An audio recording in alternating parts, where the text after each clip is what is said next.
2020년 12월 15일 새벽 예배입니다. 오늘은 역대하 33장 1절에서 25절의 말씀을 가지고 회심하면 회복해 하신다라는 제목으로 하나님 말씀을 나누겠습니다. 먼저 성경 봉독 해드리겠습니다. 므낫세가 왕위에 오를 때에 나이가 12세라 예루살렘에서 55년 동안 다스리며 여호와 보시기에 악을 행하여 여호와께서 이스라엘 자손 앞에 쫓아내신 이방 사람들의 가증한 일을 본받아 그의 아버지 히스기야가 헐어버린 산당을 다시 세우며 바알들을 위하여 제단을 쌓으며 아세라 목상을 만들며 하늘의 모든 이럴 성신을 경배하여 섬기며 여호와께서 전에 이르시기를 내가 내 이름을 예루살렘에 영원히 두리라 하신 여호와의 전에 제단을 쌓고 또 여호와의 전 두 마당에 하늘의 이럴 성신을 위하여 제단을 쌓고 또 흰놈의 아들의 골짜기에서 그의 아들들을 불 가운데 지나가게 하며 또 점치며 사술과 요술을 행하며 신접한 자와 박수를 신임하여 여호와 보시기에 악을 많이 행하여 여호와를 진노하게 하였으며 또 자기가 만든 아로 새긴 목상을 하나님의 전에 세웠더라. 옛적에 하나님이 이 성전에 대하여 다윗과 그의 아들 솔로몬에게 이르시기를 내가 이스라엘 모든 지파 중에서 택한 이 성전과 예루살렘에 내 이름을 영원히 둘지라. 아멘. 오늘 본문은 유다 남유다의 14번째 왕인 므낫세와 그의 아들인 15째 왕 아몬에 대해서 성경은 말씀하고 있습니다. 먼저 1절에 보면 므낫세가 왕위에 오를 때의 나이가 12세라 예루살렘에서 55년 동안을 다스렸다라고 합니다. 므낫세는 이스라엘 전 역사상 가장 많은 오랫동안 통치했던 왕이었습니다. 그리고 그의 아버지는 다윗과 비견할 정도로 임금이었던 히스기야 왕이었습니다. 하지만 그는 아버지와는 전혀 다른 반대의 삶을 살게 됩니다. 하나님 보시기에 그의 악행을 성경은 말씀을 통해서 이야기해주고 있습니다. 그 이야기를 한번 보겠습니다. 3절에서 5절입니다. 그의 아버지 히스기야가 헐어버린 산당을 다시 세우며 바알들을 위하여 제단을 쌓으며 아세라 목상을 만들며 하늘의 모든 이럴 성신을 경배하여 섬기며 여호와께서 전에 이르시기를 내가 내 이름을 예루살렘에 영원히 두리라 하신 여호와의 전에 제단을 쌓고 또 여호와의 두 마당에 하늘의 이럴 성신을 위하여 제단을 쌓고 그는 아버지 히스기야가 헐어버린 산당을 다시 세웠으며 바알을 위하여 제단을 쌓았고 아세라 목상을 만들었습니다. 이것은 아버지의 신앙의 다른 길이었습니다. 아버지의 신앙과는 전혀 다른 방법이었죠. 아버지 히스기야가 산당과 그리고 바알 제단, 아세라 목상을 없앤 것은 므낫세가 생각했을 때 잘못된 것이라고 생각이 들어서 므낫세는 이러한 일을 했습니다. 그리고 그는 성전 마당에서 이방신을 섬기는 제단을 만들었고 성전 밖에서는 하늘의 별들을 섬기는 제단도 만들었습니다. 물론 므낫세가 하나님을 잊어버리고 떠난 것은 아니었습니다. 이 말씀은 여호와도 하나님이고 이방신도 하나님이고 별들을 섬기는 그것도 하나님이라는 이 므낫세의 고백이었습니다. 므낫세는 하나님도 믿고 이방신도 믿고 별들도 섬기는 그리고 섬기고 싶은 그러한 마음이 있었습니다. 6절에 보면 또 흰놈의 아들 골짜기에서 그의 아들들을 불 가운데 지나가게 하며 또 점치며 사술과 요술을 행하며 신접한 자와 박수를 신임하여 여호와 보시기에 악을 많이 행하여 여호와를 진노하게 하였으며 구약시대에 정말로 흉악한 우상숭배의 자리로 사용된 것이 바로 흰놈의 골짜기였습니다.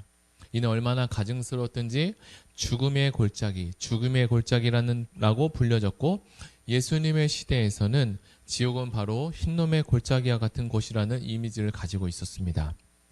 또 히브리어로 흰놈을 헬라어로 표기하면 지옥이라는 뜻을 가지게 됩니다. 이해하기 어려운 것은 자기 아들을 불 가운데 지나가게 했는데 자기의 자식은 여호와 하나님의 자식이 아니라 인신공양을 받는 몰렉의 신의 자식이라는 의미를 가지기도 했습니다.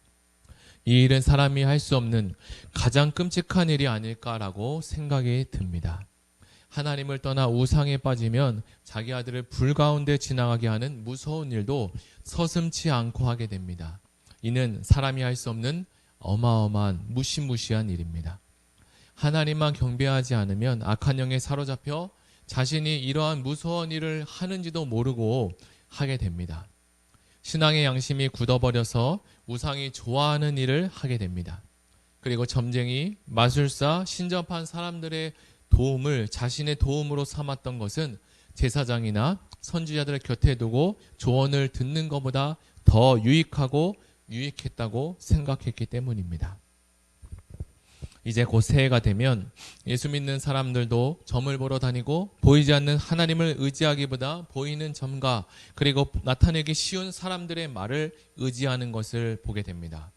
그래서 우리는 믿음이 정말 소중하다는 것을 다시 한번 생각하게 되는데, 믿음은 보이지 않는 것을 믿을 수 있기 때문입니다. 세상의 어떤 것도 보이지 않는 세계를, 보지 못한 대상을 믿을 수가 있겠습니까? 이것은 사람의 힘으로 절대 할 수 없는 것입니다. 세상 사람들은 우리가 보지 못한 예수님을, 그리고 보이지 않는 하나님을 믿고 주일에 가서 시간을 내어서 하나님께 예배드리고 봉사하고 헌신하는 것을 이해할 수 없습니다. 세상의 가치관으로는 그것이 맞는 것입니다. 그러나 우리가 하나님의 은혜로 믿음이 생기면 보이지 않는 세계를 보는 것처럼 믿게 되고, 이는 성령 하나님이 우리가 예수 그리스도를 시인하고 믿게 될 때 우리에게 찾아오셔서 영원토록 우리와 함께 하시기 때문입니다. 히브리서 11장 1절에 보면 믿음은 바라는 것들의 실상이요 보이지 않는 것들의 증거라 라고 이야기합니다. 다시 말하면 믿음은 바라보는 것들이 실상이 된다는 것입니다. 이것이 바로 우리가 하나님을 믿는 이유이고 하나님이 살아계신 확실한 증거이기 때문입니다. 이랬던 므낫세의 악행의 결과가 어떠했는지 9절은 증거합니다. 유다와 예루살렘 주민이 므낫세의 게임을 받고 악을 행한 것이 여호와께서 이스라엘 자손의 앞에서 멸하신 모든 나라보다 더욱 심했다라고 이야기합니다. 므낫세의 죄가 아주 무거울 수밖에 없음은 그가 백성에게까지 깨어 우상을 숭배하도록 했고 악한 일을 저질렀기 때문입니다. 그래서 그는 남유다에서 가장 악한 왕 중에 한 명으로 손꼽히게 됩니다. 오죽했으면 그가 죽은 후에 하나님께서 므낫세의 죄 때문에 유다를 용서하지 않을 것이라고 말씀하실 정도였습니다. 그리고 히브리서에 보면 11장 31절에 나오는 톱으로 켜 죽임을 당한 믿음의 사람은 므낫세에게 직언을 하다가 톱으로 켜 죽임을 당한 이사야 선지자를 가리키는 것으로 신학자들은 이야기합니다. 하나님께서 그런 므낫세를 그냥 두시지 않으셨습니다. 그는 아수르 군대에 의하여 셋사슬에 묶여서 바벨론으로 끌려가는 신세가 되었습니다. 왕으로서는 당하는 최고의 수치스러운 일이었을 것입니다. 므낫세는 견딜 수 없는 고통 가운데 비로소 하나님을 떠올리게 되었습니다. 자신의 당대뿐만 아니라 과거 모세로부터 1000년 동안, 아브라함부터 1500년 동안, 아니 그보다 훨씬 이전부터 자신의 나라 가운데 역사에 오신 하나님을 기억하게 되었습니다. 하나님께서는 그가 기도하는 그의 기도를 들어주시고 그를 다시 돌아오게 해주셨을 뿐만 아니라 왕위에 다시 앉을 수 있도록 도와주셨습니다. 비로소 므낫세는 자신과 자기의 백성이 누구를 섬겨야 하는지를 깨닫게 되었습니다. 므낫세는 이러한 엄청난 고통을 통해서 살아계신 하나님을 간절하게 그리고 정확하게 목도하는 경험을 하게 되었습니다. 우리에게 은혜가 되는 것은 고통당하기 전에, 어려움을 겪기 전에 깨닫고 회개하는 은혜가 있기를 기도해야 할 것입니다. 병이 걸리면 치료해야 하지만 병이 걸리고 치료하는 것보다 병이 걸리기 전에 예방하는 것이 훨씬 지혜로운 인생을 살 수 있게 됩니다. 그 후에 바벨론에서 돌아온 므낫세의 삶이 어떻게 되었는지를 14절은 이렇게 이야기합니다. 그 후에 다윗성 밖 기온 서쪽 골짜기 안에 외성을 쌓되 어문어기까지 이르러 오벨을 둘러 매우 높이 쌓고 또 유다 모든 견고한 성읍에 군대 지휘관을 두며, 다윗성이 예루살렘은 지대가 높은 곳에 있었습니다. 므낫세는 아버지 히스기야가 세웠던 성벽을 다시 견고하게 세움으로 더욱 국방을 튼튼하게 했습니다. 또한 유다의 여러 성읍들에게 장군을 보내서 국민들이 좀 더 평안하게 살도록 도와주었습니다. 그것만이 아니라 신앙적으로도 그는 달라졌습니다. 15절과 16절에는 이렇게 증거합니다.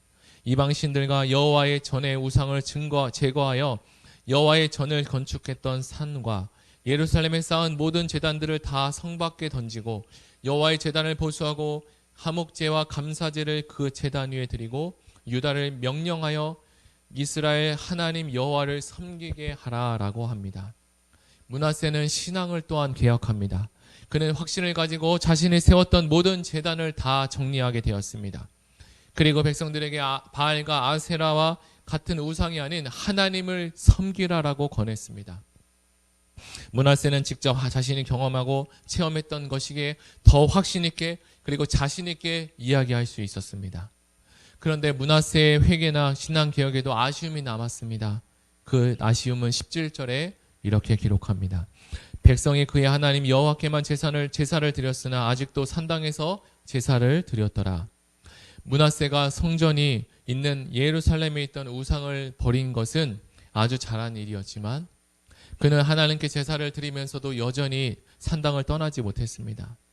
사실 이뿐만 아니라 므낫세가 바벨론 포로에서 돌아와서 우상들을 정리하고 나서 하나님께 제사를 드렸는데 그 내용이 화목제와 감사제였습니다. 그러나 만약 그가 정말 자신이 왜 그토록 비참하고 처참한 지경까지 이르게 되었는지 바르게 알고 있었다면, 즉 자신이 포로가 되었던 이유가 하나님을 외면하고 하나님을 바르게 섬기지 못한 것이어서 생겼던 것이라고 했다면 화목제를 드리기 전에 그는 하나님께 먼저 속죄제를 통해 회개를 했을 것입니다. 지난날의 자신의 삶이 하나님이 보시기에 얼마나 비참하고 엄청난 범죄였는지, 또한 그 일이 얼마나 하나님의 마음을 아프게 했는지를 깊이 생각한다면 하나님 앞에 무릎을 꿇는 속죄제를 통해서 하나님과의 관계의 회복을 먼저 시작해야 했을 것입니다. 그러나 그는 그렇게 하지 않았습니다. 우리도 역시 마찬가지입니다. 하나님께서 우리의 허물과 실수를 용서해 주셨습니다. 그것에 대해서 우리는 진실로 참 감사해야 합니다. 그러나 우리가 어떤 자리에서 용서를 받았는지를 망각하게 된다면 우리가 바로 므낫세가 될 수 있습니다. 만약 우리가 감사만 하게 된다면 다람쥐 쳇바퀴 돌듯이 우리는 범죄와 용서 사이를 왔다 갔다 하면서 인생을 허비하게 될 수 있습니다. 또한 므낫세의 회개 이전의 삶과 이후의 삶이 모두 다 기록되어 있습니다. 그것은 바로 우리에게 교훈을 주기 위함입니다. 오늘도 역대하 33장 말씀을 통해서 므낫세의 징계와 그리고 회개를 통해 유다 백성을 구원하신 하나님의 역사를 보게 되었습니다. 우리도 하나님 앞에서 징계를 당하기 전에 하나님의 말씀을 붙들고 신실하게 걸어가는 모든 성도님 되게 하여 주시옵소서. 다 같이 들은 말씀을 생각하며 기도하며 나아가겠습니다. 다 같이 기도하겠습니다. 하나님 아버지 감사합니다. 오늘 역대하 33장의 말씀을 통해서 므낫세의 이야기를 듣게 되었습니다. 므낫세는 하나님을 믿었지만 그리고 우상을 숭배했고 아세라 상과 하나님 바알 신상을 또 섬기고 또 우상을 숭배했습니다. 하나님께서는 그의 태도와 모습에 대해서 기뻐하지 않으시고 그를 하나님 포로 가운데 다시 보내게 되었습니다. 그러나 그가 이제 하나님 앞에 나와서 온전히 회개하고 그것을 인정하고 알게 되었을 때 하나님께 회개하고 기도했습니다. 그리고 나서 온전히 하나님께서 그의 기도를 들으시고 다시 왕의 자리로 옮겨주셨던 것처럼 하나님 아버지 그래서 그의 자리를 회복시켜 주시고 또 다시 이스라엘과 유다 백성들을 다시 잘 다스릴 수 있도록 인도해 주셨습니다. 하나님 우리도 살아갈 때마다 이 므낫세와 같이 살아갈 때가 있고 히스기야와 같이 살아갈 때가 있습니다. 그러나 온전히 오늘 말씀을 통해서 우리에게 말씀해 주신 것은 하나님 한 분만이 여호와 참 하나님인 것을 우리가 기억하기를 주님이 원하십니다. 하나님 우리 마음 가운데 다른 신상과 다른 우상에 숭배하는 자가 되지 않게 하시고 오직 하나님 한 분만을 경배하고 찬양할 수 있도록 주님 역사해 주시고 인도하여 주시옵소서. 주님 우리도 이 므낫세와 같이 회개하고 하나님께 감사와 회복제 감사제를 드릴 수 있는 그 은혜와 믿음이 충만해질 수 있도록 하나님께서 함께하여 주시옵소서.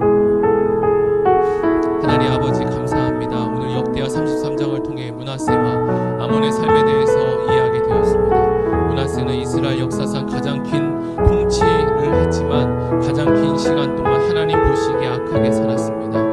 우리의 인생도 복되고 잘 돼야 하지만 그것보다 거룩함에 더욱더 힘쓸 수 있도록 하나님 도와주시옵소서.